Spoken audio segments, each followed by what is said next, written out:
Hey everybody, what's going on? Thank you for joining. Thank you. Welcome. And this is Druidic culture and civilization. This is basically a talk on the historicity of things surrounding the Iron Age and the Bronze Age. We covered a little bit more about this in the first part of the Gorsedd, and now we're going to go ahead and really start getting into the meat and potatoes of the Gorsedd itself. All right. So I want to start by introducing myself. My name is Druid Klan, and I am a second novitiate, first degree Druid with the Druid Order of Blessed Stone and Wood, founder of the Druid Circle, and upcoming Druid University. Let's begin. So I want to start by saying that, as I said before, you really don't need to watch any of the videos prior to actually enjoy the videos, if you will, a la carte. But you can go ahead and really, go ahead and rewatch those. It'll give you a little bit better basis of understanding for what I'm trying to do. These are all things that I really have a passion for, and I want to help reevaluate some things. A lot of times in archaeological history, a lot of things are simply rehashed, right? The way that happens is you buy a book and you go to that book, and then you go to the other books, and those books are just rehashing the same old. What I'm trying to do is say, not necessarily rewrite it, but actually go deeper into the things that were not truly investigated fully. Not necessarily because the referencers, the researchers, the writers, not because they didn't do a good job. That's not what I'm saying at all. What I'm saying is that there's just only a certain amount that you can write in a book. That's it. And I think that by doing these videos with you, I think that they'll help you understand a little bit more and give you more perspective of the time of the Druids, right? So some of this stuff is kind of just the things you need to kind of get through to understand later what I'll be talking about. But like I said, I try to do my best to help you understand everything within one specific 20-minute period that I'm on with you for. Let's begin. So other than the Gorsedd, all right, being reinvented, right? And what do I mean by that? I mean that the Gorsedd is a term that was reinvented in the 19th century with the bards. And I'm going to go into that later. Bards simply mean artists, but we're going to talk about that in much greater detail. So in that era, the term Gorsedd was brought up, and in one of the episodes on the Gorsedd specifically, we talked about what the word itself meant, that it actually meant throne, but throne as in an equal part of not just the throne, but the head of a ship, basically, and the operators of a ship. So that you think of a ship, not the ship itself, but how it operates. Do you see what I'm saying? And so it was the best way, basically, to describe a caste system. People that were throwing coal and giving the ship energy to propel it forward were not the captains of the ship. It's just not how it works. It's like saying, an enlisted can become an officer. Well, that might be so, but it's just not the way it really works. Officers are officers. Enlisted are enlisted, and gentlemen are gentlemen, or civilians. So with that, understand that, we've come to demonstrate why, and with good reason, the Gorsedd is something much different than what the term was used in the 19th century, 1800s, when the Druid Enlightenment or Re-Enlightenment happened. All right. We've also covered that there were other tiers, okay, outside of the main tiers of the caste. And the main tiers of the caste, which are 5 that I've enumerated here for us. I mean, there's probably plenty of others, but just for this specific talk, I'm only going to highlight 5. Later on, I might go ahead and start using this material to really expand on. But my real interest is Druidism and Druidry. All right. So the second thing I want to say is that those other 2 tiers, while important to state, might not have necessarily been so important to go into. It doesn't mean that they were worth less. It doesn't mean that they were not hardworking. It doesn't mean any of that. It just simply means that those other tiers, the visitors and the unskilled laborers, basically were, if you will, people that did make some sort of impact, but not necessarily given all of the credit within that specific tier. All right, so I want to address 5 tiers of the Gorsedd of our definition, my definition, which is basically the caste system of the Druids. All right, so the first tier, okay, of the Gorsedd, all right, would have been the lowest or dependent tier, and we call them the Saori, Saothra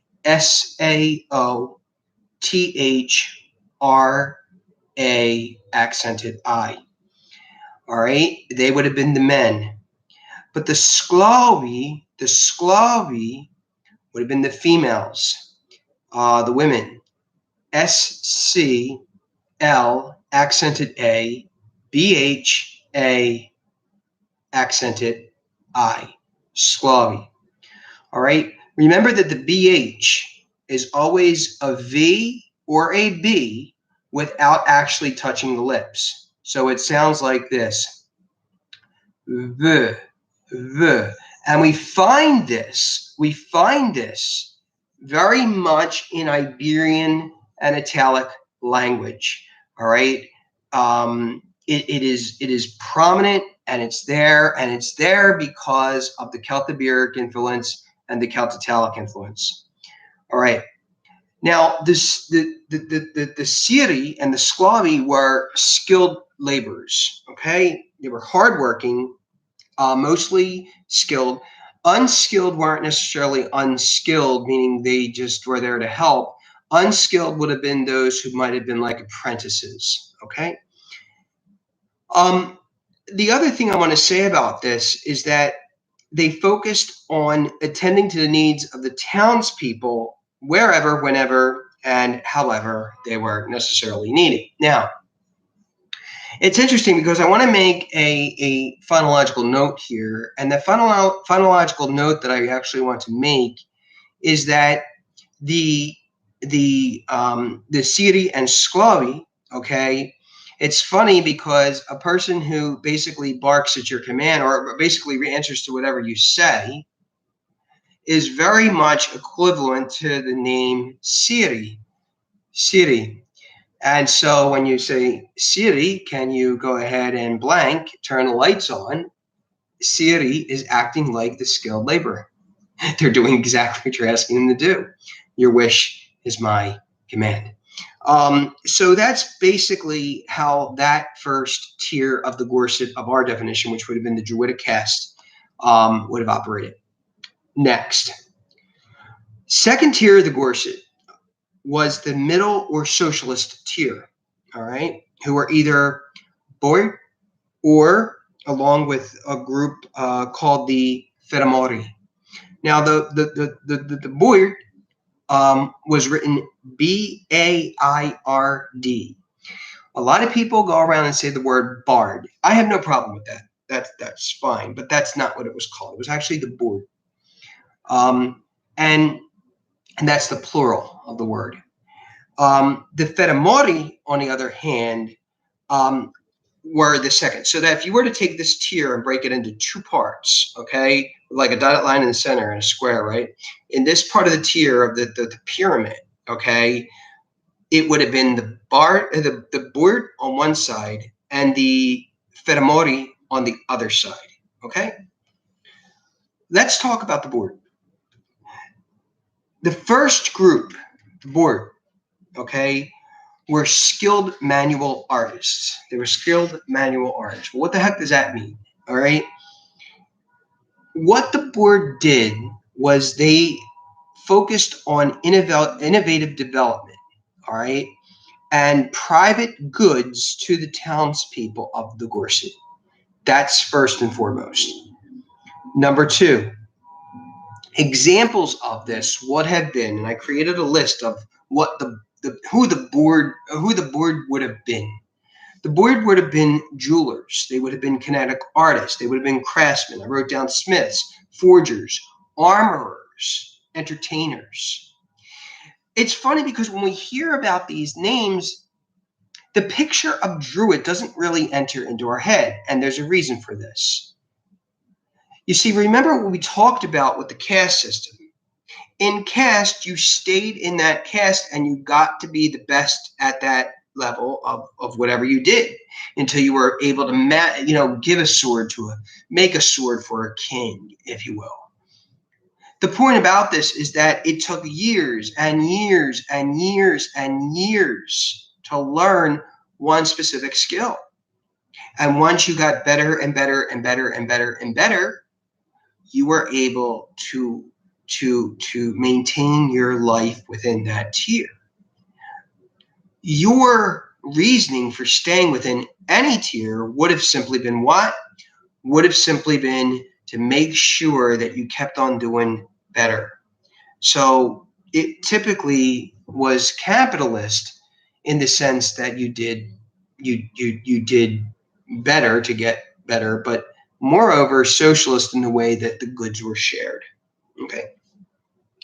All right. Now that was just the board. Okay. BAIRD. Now the second group in the second tier were a group known as I said earlier, the Fedimati. And the Fedimati were the agricultural farmers. Now, they focused on land development, and while the board focused on private goods, the Fedimati would have focused on the common resources, okay, and for the townspeople of the Gorsedd. Now, what then would they have looked like? I wrote down butchers, reapers, equipment engineers, distillers, farriers, penwriters, and landscapers. That's just a small list of who these people were. And then you see that and you get a concept in your head and say, well, that doesn't seem very Druidic. That's because they weren't. The Fedimati were just as much quote unquote Druid as the board were Druid. They weren't. And no matter how many times you have PhDs coming out and saying that they were, it doesn't make any sense. All it does is make sense from an economic standpoint when you're trying to pitch and sell and make money for a particular religious order. For example, one becomes a bard first, then an ovate, then a druid. And that's simply not how it was. There's no, show me the evidence and I'll be glad to have a debate with you. All right. And remember, we also talked about the idea too, not getting off the subject, but we also talked about the idea that when you read some of these books, they only have a slippery slope into saying that because that's what it has become, but it's not necessarily what it was. Just because something is doesn't edify what it used to be. Okay? All right. Now, interestingly enough, you see, the board, okay, along with the Fedimati, focused on these three, if you will, these three actions. That is production, selling, and using material items. All of them did that. Okay? Both the board, the board, and the Fedimati.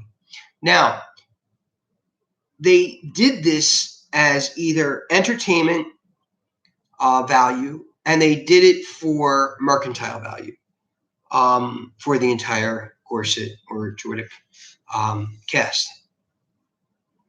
The third tier, all right? The third tier of the Gorsedd was the upper or asceticist caste tier. They focused on practicing self-discipline and mercantile value. Self-discipline and craft to protect and serve the townspeople of the Gorsedd. Like the second tier, it is unclear. The third tier could have been broken down into two separate groups within this caste. We just don't know whether or not one might have been slightly above or the other slightly above. We don't really know for sure. So here it goes. All right. The first caste of this tier, okay, this third tier, were the intuitivists and the minders for the folk. And here's what they were called. They were not called ovates, folks. They were not called ovates.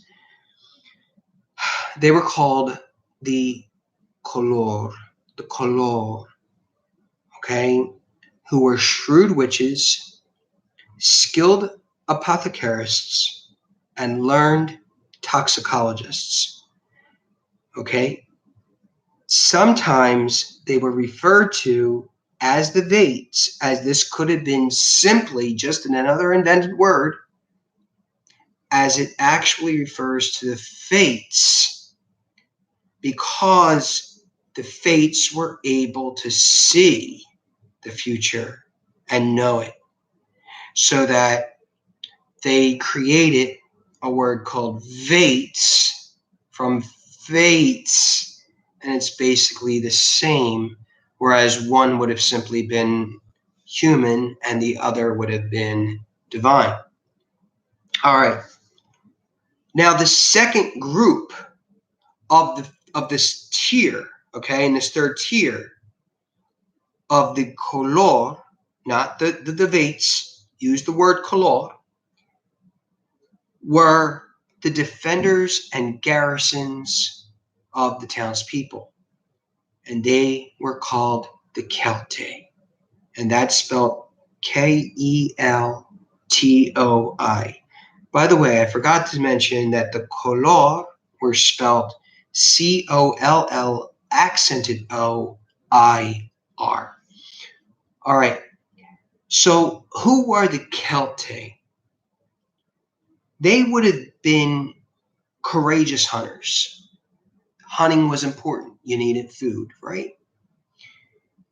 They were grounded border patrol, courageous warriors, and had to fight if needed to protect the people of the area, all right? To protect the region from becoming politically unstable. And that's it. That's the third tier. And as we move into the fourth tier, we really don't know, because this tier is really, it's very sporadic. It exists and then it doesn't exist. It's always existed, but we actually find more and more articles on it.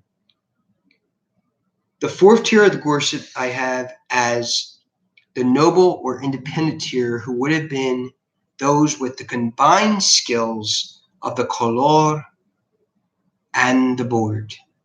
All right? And they were called the Fela.